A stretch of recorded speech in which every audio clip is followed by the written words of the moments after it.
او میری پیاری ماں بہن، آج دوسروں کے کپڑے دیکھ کر کے تم اپنے شوہروں کو آ کر کے سناتی ہو میری سہیلی نے ایسا کپڑا خریدا، میری پڑوسن نے ایسا کپڑا خریدا، میری سہیلی کے شوہر نے اس کو ناک کی کیل دلائی، اس کو کان کی ایئرنگ دلائی۔ تم کو اس سے کوئی مطلب نہیں، شوہر بیچارہ کہاں کہاں سے کما کر کے تمہاری گھر گرہستی جٹا رہا ہے، تمہارا پریوار چلا رہا ہے، تم دوسروں کا کپڑا اور دوسروں کا زیور دیکھ کر کے اپنے شوہروں کو پریشان کرتی ہو۔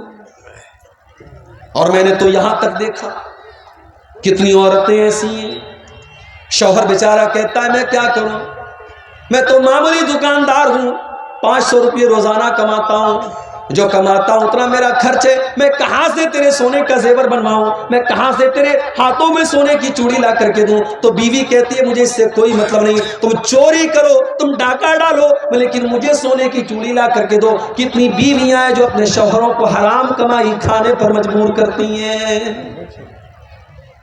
میری پیاری ماں بہن، مجھے اچھی طریقے سے سیمانچل کے جلسوں کا پتہ ہے، پنڈال میں جتنی عورتیں اس سے زیادہ تو آپ کو سڑکوں پر مل جائیں گی۔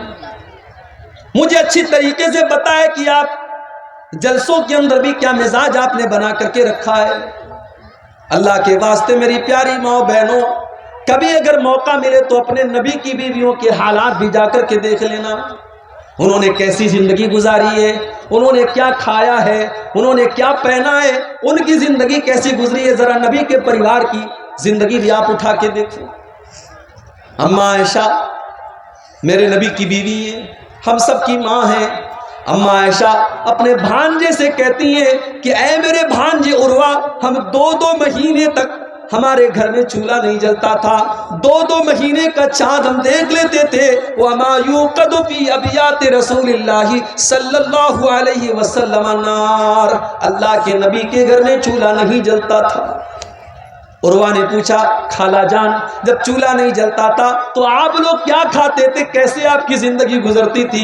اماں عائشہ فرماتی ہیں الاسودان التمر والماء، اے میرے بھانجے ہم کھجور کھا لیتے تھے اور پانی پی لیتے تھے اور اسی پر گزارا کر لیا کرتے تھے۔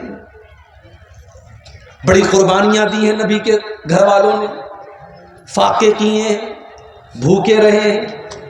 ذرا نبی کے کمروں کا حال دیکھو۔ میں جب سیمانچل میں آج ایک مدرسے میں گیا، دیکھا کہ 300 بچیاں پڑھ رہی ہیں، مدرسہ چھوٹا سا ہے، ٹین کا شیڈ ہے، مٹی کا فرش ہے۔ میں نے دیکھا کہ آج کے دور میں جب لوگوں کے پاس اتنے شاندار مکان ہیں، آج بھی بہار کے اور سیمانچل کے اندر ایسے مدرسے چل رہے ہیں، یہ کتنی بڑی بات ہے۔ مجھے اللہ کے نبی کے کمروں کی یاد آئی جس کا ذکر حدیث کی کتابوں میں کیا گیا۔ نبی کے کمرے کیسے تھے؟ حدیث میں آتا ہے مٹی کا فرش ہوتا تھا، کھجور کے پتوں کا اور کھجور کے درختوں کا پلر ہوتا تھا اور اس کا چھپر ہوتا تھا، ایک معمولی سا ٹاٹ کا پردہ لٹکا رہتا تھا اور چھت کی ہائٹ اتنی کم تھی کہ اگر ہاتھ اٹھایا جائے تو ہاتھ چھت سے ٹچ کر جاتا تھا۔ یہ چھوٹے چھوٹے کمرے تھے، یہ پیارے نبی کا کمرہ ہوتا تھا۔ یہ کمرے چھوٹے تھے، اس میں کوئی ماربل نہیں تھا، اس میں کوئی لائٹنگ نہیں تھی، اس میں کوئی ڈیکوریشن نہیں تھا، اس میں کوئی دنیا کے اعتبار سے کوئی خوبصورتی نہیں تھی، مگر اس کمرے کی یہ خاصیت تھی، یہاں پہ قرآن کی آیتیں نازل ہوا کرتی تھی، یہاں جبریل امین آیا کرتے تھے، یہاں اللہ کا فرشتہ آیا کرتا تھا، یہاں اللہ کے پیارے نبی سویا کرتے تھے۔ جب عبد الملک بن مروان کا دور آیا اور مسجد نبوی کو جب اور لمبا چوڑا کیا جانے لگا، جب اس کے وستار کی یوجنا بنائی گئی تو یہ طے کیا گیا کہ اللہ کے نبی کے کمروں کو توڑ دیا جائے۔ اس زمانے میں حضرت سعید بن مسیب زندہ تھے جو بہت بڑے تابعی تھے، انہوں نے کہا اے کاش میرے بس میں ہوتا تو میں منع کر دیتا کہ او لوگو اللہ کے نبی کے ان کمروں کو نہ توڑو، اللہ کے نبی کے ان کمروں کو ان کے حال پر رہنے دو، تاکہ آنے والی نسلیں دیکھے کہ جناب محمد رسول اللہ کی بیویوں نے کیسے کمروں میں زندگی گزاری ہے، تاکہ آنے والی نسلیں دیکھیں کہ ان کے نبی نے کیسی زندگی گزاری ہے۔ او میری پیاری ماں بہنوں، آج آپ کے اندر صبر نہیں ہے، آج آپ کے اندر قناعت نہیں ہے، آج شوہر کو حرام کمائی کھانے پر آپ مجبور کر رہی ہیں، آج دوسروں کا ناخن آج دیکھ کر کے گنجوں کو دیکھ کر کے کہا جاتا ہے کہ دوسروں کو ناخن نکل جاتا ہے. آج وہ حالات ہمارے ہو گئے. دوسروں کی دولت دیکھ کر کے, دوسروں کے زیورات دیکھ کر کے, دوسروں کے کپڑے دیکھ کر کے ہمارے پیٹ میں درد ہونے لگتا ہے. اللہ کے نبی کی بیویوں نے ایک مرتبہ آپس میں میٹنگ کی. کہا کہ لوگوں کے گھروں میں تو بڑا پیسہ آ رہا ہے اور ہمیں وہی سوکھی روٹی مل رہی ہے, ہمیں جو کی روٹی مل رہی ہے, ہمارے پاس وہی پرانا کپڑا ہے, ہمارے پاس چھوٹے چھوٹے کمرے ہیں. اللہ کے نبی کی بیویاں اللہ کے پیارے نبی کے پاس آتی ہیں اور کہتی ہیں کہ اے اللہ کے نبی, اب ہمارا خرچہ بھی کچھ بڑھنا چاہیے, اب ہماری آمدنی بھی کچھ بڑھنی چاہیے. اے اللہ کے نبی, قیصر و کسریٰ کی جو بیگم ہیں ان کے تو بڑے ٹھاٹ باٹ ہیں. اے اللہ کے نبی, ہم تو آپ کی بیویاں ہیں, ہم تو اس امت کی سب سے زیادہ عزت والی عورتیں ہیں. ہماری زندگی میں اور ہماری لائف اسٹائل میں بھی کچھ عیش و آرام آنا چاہیے. اے اللہ کے نبی, ہمیں سال میں جو خرچہ دیا جاتا ہے اس خرچے میں کچھ اضافہ ہونا چاہیے. ظاہر ہے نبی کی بیویوں نے اگر یہ ڈیمانڈ کی تو غلط تو نہیں, ان کا حق تھا, ان کا ادھیکار تھا. مگر اللہ نے قرآن کی آیت نازل کر دی. اللہ نے سورہ احزاب کی آیت نمبر 27 اور 28 نازل کر دی. یا ایھا النبی قل لازواجک ان کنتن تردن الحیات الدنیا وزینتها فتعالین امتعکن واسرحکن سراحا جمیلا. اے نبی, اپنی بیویوں سے کہہ دو اگر تمہیں دنیا چاہیے, دنیا کی چکا چوند چاہیے, دنیا کی دولت چاہیے, دنیا کا کپڑا لتا چاہیے, دنیا کا زیور چاہیے تو آ جاؤ, میں تم کو طلاق دے دیتا ہوں اور تم کو دنیا کی دولت دے دیتا ہوں. پھر تم نبی کے گھر میں نہیں رہ سکتی, تم نبی کے ساتھ نہیں رہ سکتی. وَإِن كُنتُنَّ تُرِدْنَ اللَّهَ وَرَسُولَهُ وَالدَّارَ الْآخِرَةَ فَإِنَّ اللَّهَ أَعَدَّ لِلْمُحْسِنَاتِ مِنكُنَّ أَجْرًا عَظِيمًا. لیکن اگر تمہیں اللہ سے محبت ہے, رسول سے محبت ہے اور آخرت میں اپنا گھر بنانا چاہتی ہو تو جیسے نبی کے گھر میں زندگی گزر رہی ہے ویسی زندگی گزارو اور کاٹ لو, اللہ تم کو جنت عطا فرمائے گا. جب یہ دو آیتیں نازل ہوئی, اللہ کے پیارے نبی اپنی سب سے محبوب بیوی حضرت عائشہ کے پاس آئے. اے عائشہ, تم سے ایک بات پوچھنا چاہتا ہوں, سوچ سمجھ کے تم جواب دینا, کوئی جلدی نہیں ہے. ہو سکے تو اپنے ماں باپ سے مشورہ کر لینا, اپنے ماں باپ سے پوچھ کر کے جواب دینا, لیکن سوچ سمجھ کر کے جواب دینا. اے اللہ کے نبی, کیا بات ہے, اتنا سسپینس کیوں ہے, یہ آپ اتنی شرائط کیوں لگا رہے ہیں, آخر بات کیا ہے مجھے بتائیے. اللہ کے پیارے نبی نے قرآن کی یہی دونوں آیتیں پڑھ کر کے سنا دی.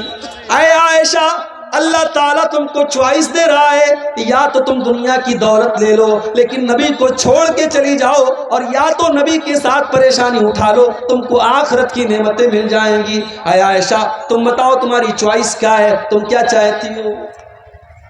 او میری پیاری ماں بہنوں, میں قربان جاؤں اپنی ماں کے اوپر, میں قربان جاؤں اما عائشہ کے اوپر. اما عائشہ نے ایک سیکنڈ بھی دیر نہیں کی, ایک سیکنڈ بھی دیر نہیں کی اور فوراً کہہ دیا, اے اللہ کے نبی, اخترت اللہ ورسولہ والدار الآخرہ. اے اللہ کے نبی, میرا جواب بالکل کلیئر ہے, مجھے دنیا نہیں چاہیے, مجھے دنیا کا عیش و آرام نہیں چاہیے. اے اللہ کے نبی, میں دنیا کی دولت کو ٹھوکر مارتی ہوں جو آپ کو چھوڑ کر کے مجھے دنیا کی دولت ملے. اے اللہ کے نبی, مجھے تو اللہ چاہیے, مجھے تو اللہ کا رسول چاہیے, مجھے تو آخرت میں اپنا گھر بنانا ہے. اے اللہ کے نبی, میں اپنی ڈیمانڈ واپس لیتی ہوں, میں آپ کو چنتی ہوں, میں آپ کے ساتھ دنیا میں رہوں گی اور آخرت میں بھی رہوں گی. کبھی موقع ملے میری پیاری ماں تو ذرا نبی اکرم کی بیویوں کے حالات آپ اٹھائیں. لڑکی کی شادی آپ کرتے ہیں, کیا دیکھتے ہیں آپ, لڑکا سرکاری نوکری میں ہے کہ نہیں, لڑکا 50,000 روپیہ مہینہ کما رہا ہے کہ نہیں کما رہا ہے. لڑکی اگر آپ کی خوبصورت ہے تو آپ کو لڑکا بھی ایک دم خوبصورت چاہیے. دینداری آج کون پوچھتا ہے میرے بھائی, آج دیندار لڑکے بیچارے پریشان ہیں, ان کے رشتے نہیں مل رہے ہیں. دیندار لڑکیاں پریشان ہیں, ان کے لیے رشتے نہیں مل رہے ہیں. لڑکوں کی ڈیمانڈ کہ لمبا چوڑا جہیز ملنا چاہیے، اور لڑکی والوں کی ڈیمانڈ کہ سرکاری نوکری والا اور اچھا کمانے والا اور لاکھوں کمانے والا داماد چاہیے۔ وہ لوگوں ذرا نبی کے چاروں داماد کے حالات بھی پڑھ لینا۔ نبی کو بھی اللہ نے 4 بیٹیاں دی تھی، اور اللہ کے نبی نے 4 بیٹیوں کی شادی کی تھی، اور اللہ کی قسم نبی کی 4 بیٹیوں کے نکاح میں کوئی بارات نہیں آئی، کوئی جہیز نہیں لیا گیا، کوئی ڈیمانڈ نہیں کی گئی، کوئی بینڈ باجا نہیں بجایا گیا، کوئی گیت نہیں گایا گیا، کوئی حرام کام نہیں کیا گیا۔ اور نبی نے رشتے میں کیا دیکھا؟ دینداری دیکھی۔ نبی نے سب سے لاڈلی بیٹی اور سب سے چھوٹی بیٹی کا نکاح حضرت علی کے ساتھ کیا، اور جب حضرت علی کو اللہ کے نبی نے داماد بنایا تو ان کے پاس رہنے کو اپنا گھر بھی نہیں تھا، ان کے پاس اپنا بستر بھی نہیں تھا، ان کے پاس اپنی گرستی کو بنانے کے لیے سامان، ضرورت کے سامان بھی نہیں تھے۔ اسی لیے جب اللہ کے نبی نے حضرت فاطمہ کی شادی کی تو گرستی کو بنانے کے لیے آپ نے بستر بھی دیا، آپ نے تکیہ بھی دیا، آپ نے چادر بھی دیا، آپ نے برتن بھی دیا تاکہ گرستی بن جائے۔ نبی نے داماد کے اندر دینداری دیکھی، اخلاق دیکھا، کیریکٹر دیکھا، کردار دیکھا۔ شادی ہو گئی، نبی کی سب سے لاڈلی بیٹی سسرال میں سارے کام خود کرتی ہے، حسن و حسین کی پرورش بھی کر رہی ہے، اور پانی بھر بھر کے لا رہی ہے، گھر کی صفائی بھی کر رہی ہے، آٹا بھی اپنے ہاتھوں سے گوندھ رہی ہے، سارے گھر کے کام کر رہی ہے، کوئی نوکرانی نہیں ہے، کوئی غلام نہیں ہے، کوئی نوکر نہیں ہے۔ حضرت فاطمہ کو پتا چلا میرے ابا جان کے پاس کچھ غلام آئے ہیں، کچھ لونڈیاں آئی ہیں۔ بخاری کے الفاظ ہیں، حضرت فاطمہ اپنے ابا سے ملنے کے لیے آتی ہیں، ابا سے ملاقات نہیں ہوتی ہے۔ حضرت فاطمہ اماں عائشہ کو یہ پیغام سناتی ہیں، میرے ابا جان آئے تو ان کو بتا دینا کہ آپ کی بیٹی فاطمہ آپ سے ملنے کے لیے آئی تھی، اور وہ اس لیے آئی تھی کیونکہ اس آپ کی بیٹی کے ہاتھوں پر محنت کرنے کی وجہ سے نشان پڑ گئے ہیں، آپ کی لاڈلی بیٹی کے ہاتھوں پر نشان پڑ گئے ہیں۔ ابا جان اگر ہو سکے تو اپنی بیٹی کو ایک غلام دے دینا، ایک نوکر دے دینا، آپ کی بیٹی کو گھر میں کام کرنے میں کچھ سہولت مل جائے، اس کو سپورٹ مل جائے، کوئی نوکر دے دینا۔ شام کو اللہ کے نبی گھر میں آئے، اماں عائشہ نے بتایا کہ آپ کی بیٹی ملنے کے لیے آئی تھی اور آپ سے غلام مانگ رہی ہے۔ بخاری کے الفاظ ہیں، اللہ کے نبی اسی وقت اپنی بیٹی کے گھر پہنچے، دروازہ کھٹکھٹایا، دروازہ کھلا، بستر پر پہنچے، داماد علی بھی موجود ہے اور بیٹی فاطمہ بھی موجود ہے۔ آپ نے کہا اے علی، اے فاطمہ، اے میری بیٹی، اے میرے داماد، میرے پاس غلام تو آئے ہیں مگر میں وہ غلام تمہیں نہیں دے سکتا، اس لیے نہیں دے سکتا کہ میرا جو مدرسہ چل رہا ہے، میری مسجد کے اندر جو میرے اسٹوڈنٹ پڑھ رہے ہیں، اصحاب صفہ کے نام سے جو میرے اسٹوڈنٹ ہیں، جو میرے دین کے طالب علم ہیں، ان کو کھلانے پلانے کا میرے پاس کوئی انتظام نہیں ہے۔ میں ان غلاموں کو بیچ کر کے اپنے ان غریب صحابہ کے کھانے پینے کا انتظام کروں گا۔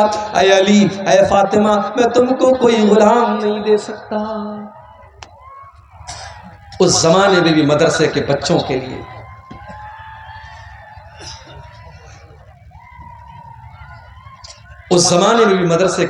لیے نبی نے چندہ کیا، اور آج بھی چندہ کرنا پڑ رہا ہے۔ نبی نے اپنے پریوار اور اپنی فیملی کی ضرورتوں کو قربان کر کے اپنے مدرسے کو چلایا ہے، اور آج بھی کتنے مدرسے ایسے ہیں جو بڑی مشکل سے چلتے ہیں، اور بڑی مشکلوں کے بعد ان مدرسوں سے پڑھ کر کے کوئی عالم دین بنتا ہے۔ لوگوں کے گھروں میں لائن لگا کر کے جاگیر کا کھانا کھا کر کے یہ بچے 8 سال 10 سال کے بعد عالم بنتے ہیں۔ ان کی قدر کیا کرو میرے بھائی، ان کی عزت کیا کرو، یہ بڑی قربانیوں کے بعد عالم بنتے ہیں۔ یہ 1400 سال کا اتہاس رہا ہے کہ دین کے ادارے اور دین کے مدرسے آسانی سے نہیں چلتے ہیں۔ نبی نے اپنی بیٹی کا پیٹ کاٹا ہے، اپنا پیٹ کاٹا ہے اور اپنے مدرسے کو چلایا ہے۔